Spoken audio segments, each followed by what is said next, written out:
Now, senior trade representatives of the United States and China held their first round of face-to-face talks in months on Tuesday. However, sources in Shanghai, which is where the two-day meeting is taking place, say little headway was made on day one on reaching a compromise that would satisfy both sides. Seung-jae with the details. U.S. and Chinese negotiators resumed trade talks in Shanghai on Tuesday, hoping to take steps to rebuild trust on numerous key issues.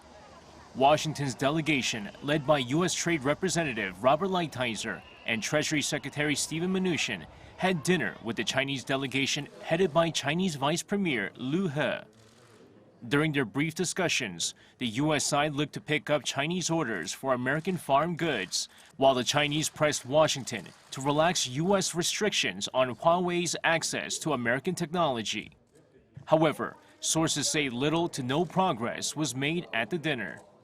President Trump put pressure on Beijing to swiftly reach a deal in a series of tweets on Tuesday morning, warning that if he's re-elected next year, the terms of the agreement will be much tougher than now, or there may be no deal at all. The trade war, which began last summer, has depressed trade between the two economic superpowers. U.S. exports to China tumbled more than 30% on year in June, while imports from China decreased by nearly 8%. However, watchers are more optimistic this time around, saying the selection of Shanghai as the location for the talks could be a signal of China's willingness to strike a deal.